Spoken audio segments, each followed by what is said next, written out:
Democrats, House Democrats remain completely united in our effort to lower the high cost of living for everyday Americans, fix our broken health care system, and clean up corruption in this town so we are actually delivering a government that makes life better for the American people. House Republicans are in complete disarray because they have no track record of accomplishment with respect to making life better for the American people. Costs aren't going down in the United States of America. Costs are going up. Health care premiums are about to skyrocket and cost everyday Americans thousands of dollars more a year. That is a crippling increase in health care costs that Republicans are completely and totally responsible for visiting on the American people. Electricity bills are skyrocketing through the roof, in part because of the damage that Republicans have done to the ability for America to generate the power that it needs connected to the one big ugly bill. Donald Trump remains deeply unpopular. Democrats continue to win special elections all across the country. Their effort to gerrymander the midterm elections by rigging these congressional maps is going to backfire. And Republicans know that their one big ugly bill is deeply unpopular, so much so that they actually think they can improve the view that the American people have relative to the one big ugly bill by changing the name. No, the problem is not the name, which was chosen by Donald Trump and the sycophants in the House, of course, obliged. The problem is that you ripped away health care from millions of Americans. Hospitals are closing, including rural America. Nursing homes will shut down. Health care premiums, copays, and deductibles are skyrocketing. You stole food from the mouths of hungry children, seniors, and veterans, and all of that was done so Republicans could award their billionaire donors massive tax breaks. That is why the one big ugly bill is deeply unpopular.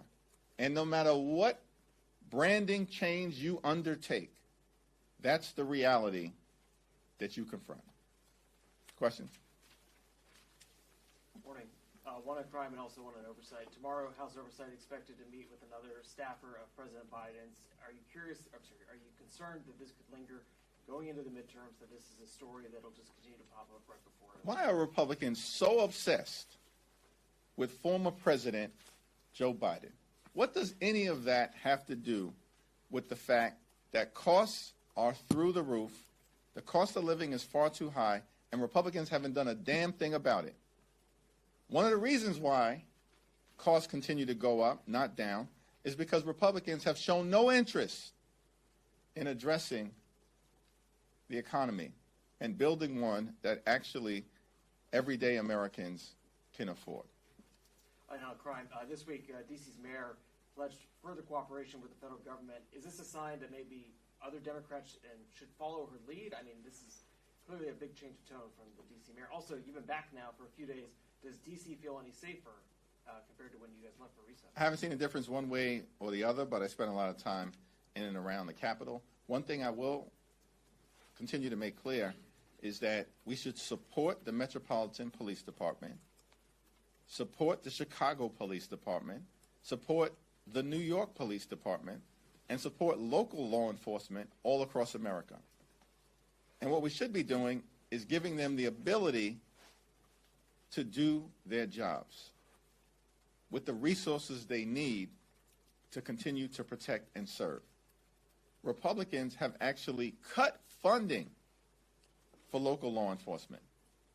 What does that have to do with making communities safe? And so we're going to continue to make clear, we're focused on keeping communities safe all across America. And in my humble opinion, the best way to do that is to support local law enforcement, local police departments, and local partnerships between the police and the community. On that subject, the House Oversight Committee, particularly Republicans, are preparing a slate of like 14 or so bills to try and address D.C. One of them is to potentially remove the local attorney general and place a political appointee that would be appointed by the president. How are House Democrats, as you're eyeing this develop, how are you all going to try and either prevent this, stop this, publicly let the public know that this is happening? Why are House Republicans so focused on the District of Columbia when there are more than 330 million Americans all across the country, many of whom they represent, whose lives Republicans have failed to improve, whose lives Republicans have failed to make more affordable, whose lives Republicans are ruining by ripping health care away from millions of Americans and closing down their hospitals, including in rural America. It's perplexing to all of us. They have a meeting earlier this week, and they presented information from the White House and the Trump administration and their political folks, which makes clear that their one big ugly bill is a complete and total disaster. And yet they continue to double and triple down on these matters that have nothing to do with improving the quality of life of the American people. It's strange to me. They continue to dig their own grave. Kevin?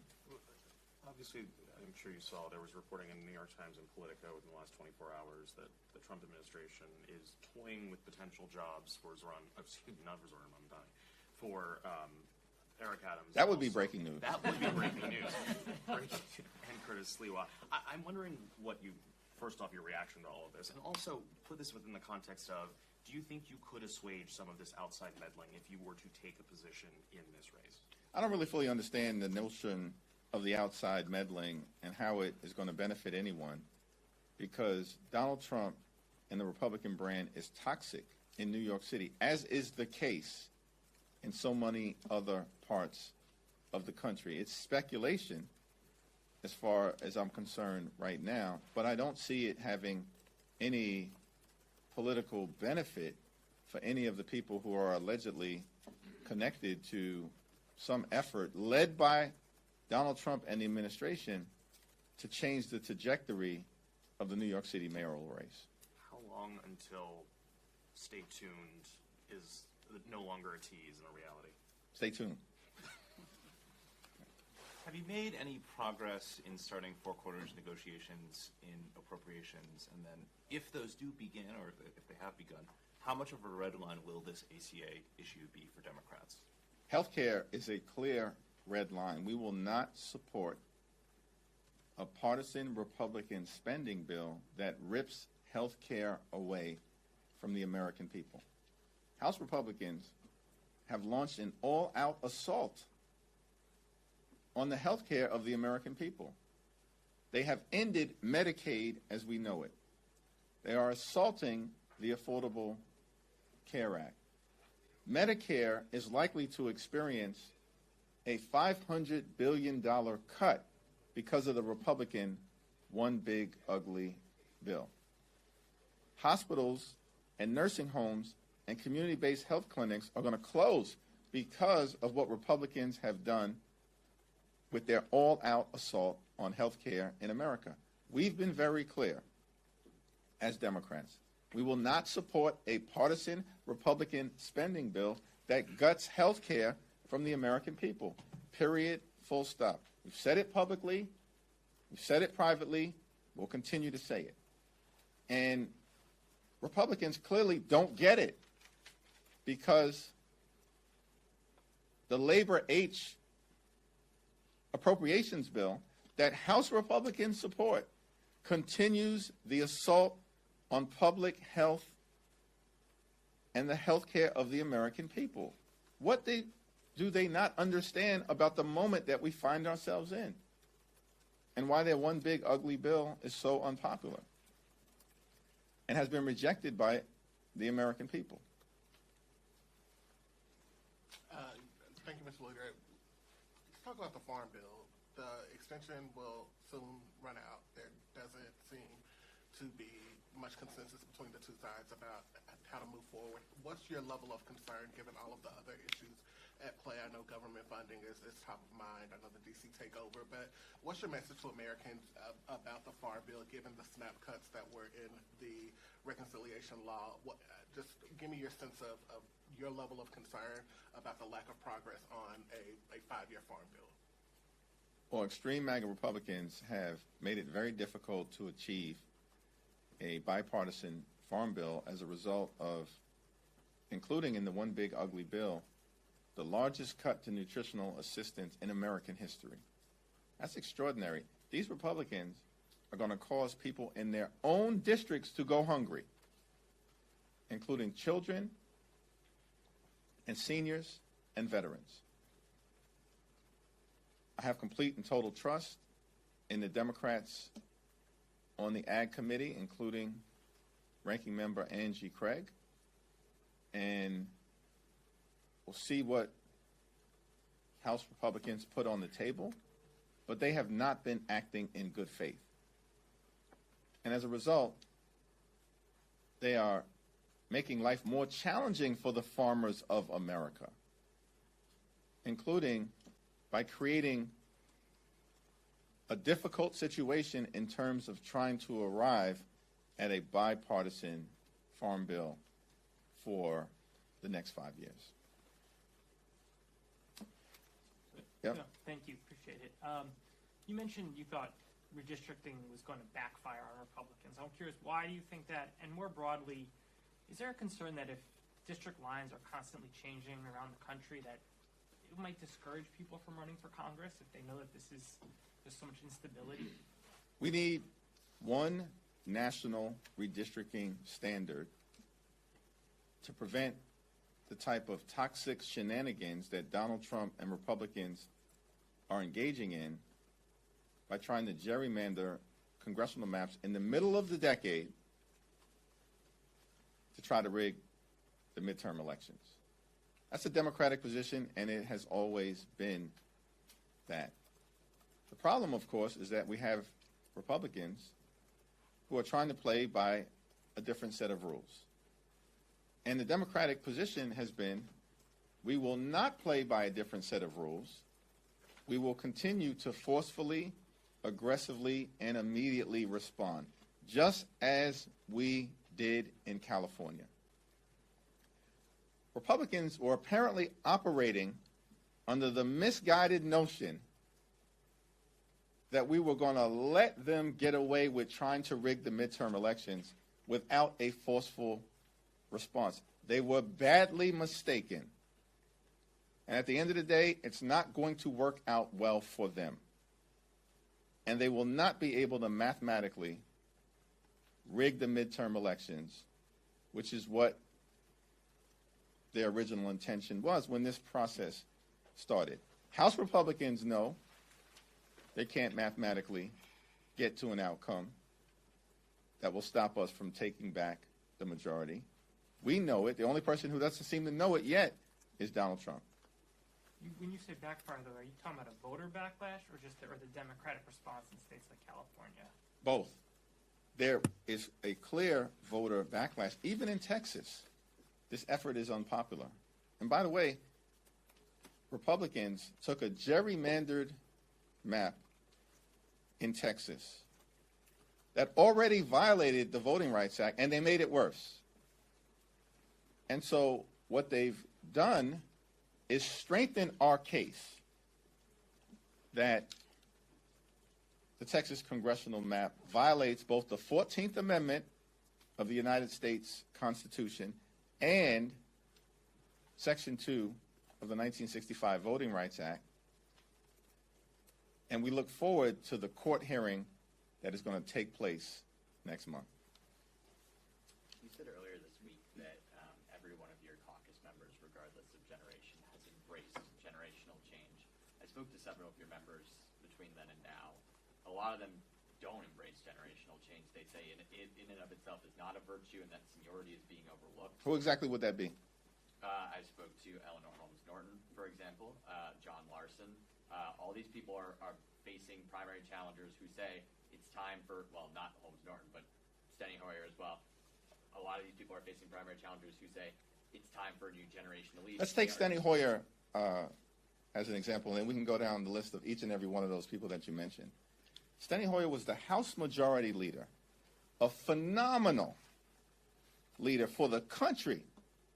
So was Nancy Pelosi, and so was Jim Clyburn. It's not hypothetical that they embraced generational change. They all decided not to seek re-election to their leadership positions voluntarily, and were very explicit that they were going to open the door for a new generation of Democrats to lead the caucus moving forward. That happened. It's not hypothetical. No one's making that up.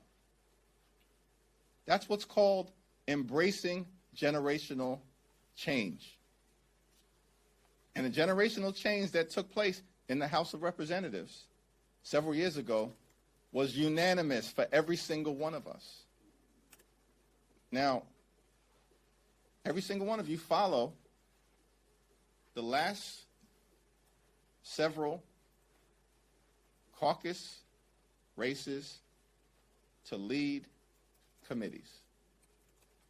And whether we're talking about the Natural Resources Committee, the House Judiciary Committee, the Ag Committee, most recently the Oversight Committee, I think what we've seen is that the caucus has embraced leadership from a new generation of members.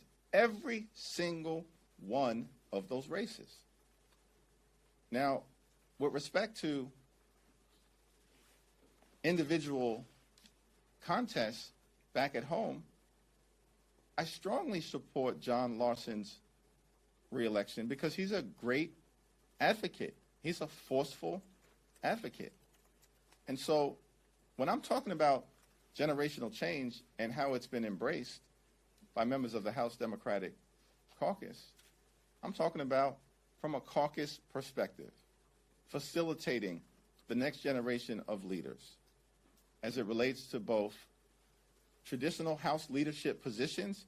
We led on generational change, House Democrats. And we can thank Nancy Pelosi and Steny Hoyer and Jim Clyburn for that. In 2022, 3 years ago. And that has continued as we've seen races for committee leadership positions. Can I just quickly follow up? Yeah.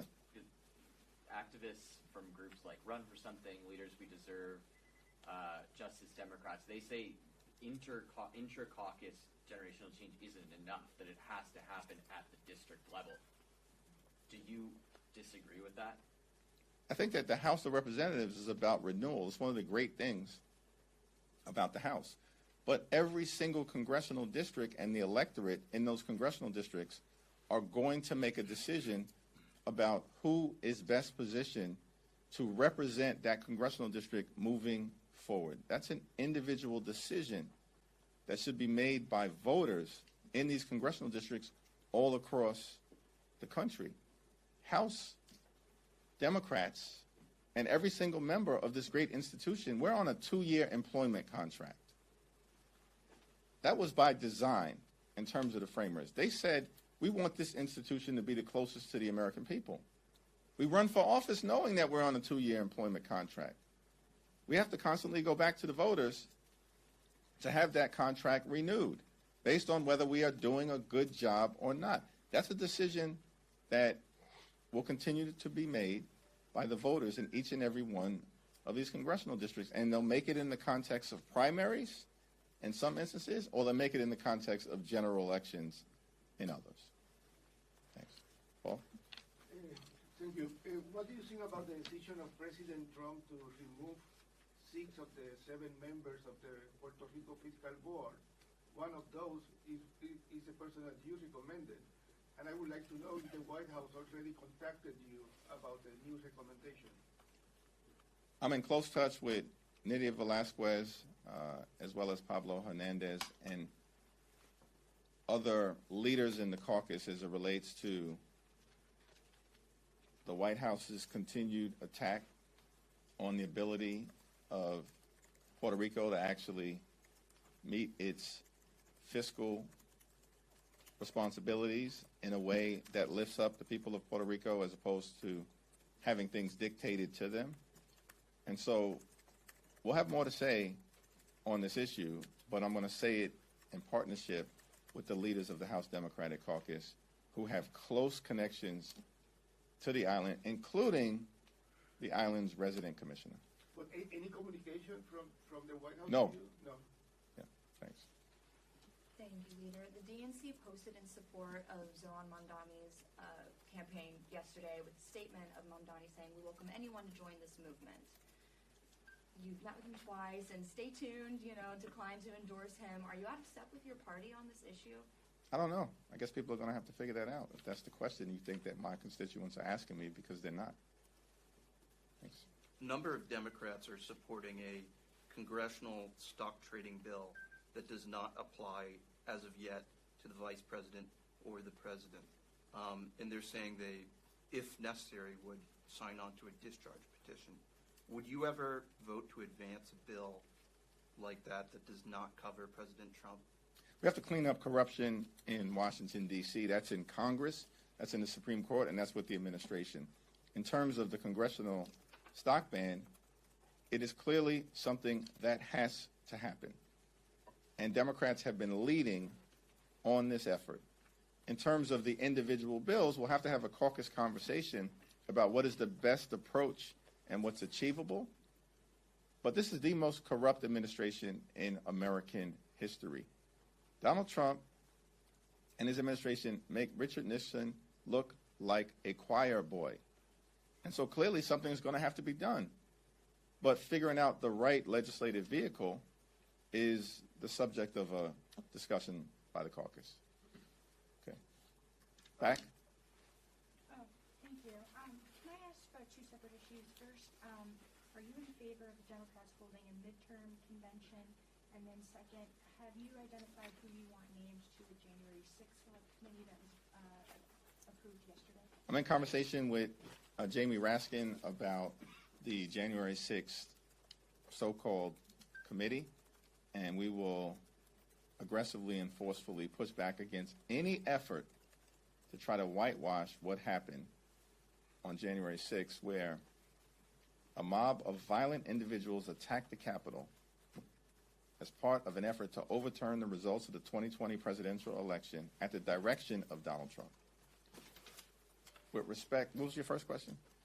If you're in favor of a midterm convention? Yeah, no one has talked to me about this idea of a midterm convention, so it's not a proposal that has been subject to any serious discussion at this point. Last question. Yeah, the president is hosting Mark Zuckerberg, Tim Cook, Bill Gates, among other 24 tech CEOs tonight at the White House for dinner in the new Rose Garden. I wonder what your reaction to that dinner is. Yeah, I don't know what the subject of the discussion is, so I'll reserve comment, but it would be useful if the president actually decided to convene a discussion with people on Capitol Hill related to how we lower the high cost of living in the United States of America, fix our broken healthcare system, and clean up corruption. That's what Democrats are focused on, and it's clear that Republicans have a very different agenda. And then I just want to follow up. Thank you, everyone. The DOJ is launching a probe into Lisa Cook. Any reaction to that? Listen, the Department of Justice continues to try to weaponize the federal government against people who have declined to bend the knee to Donald Trump and his extremism. We will not be intimidated by the Department of Justice. We're going to push back forcefully and aggressively and righteously. Thank you.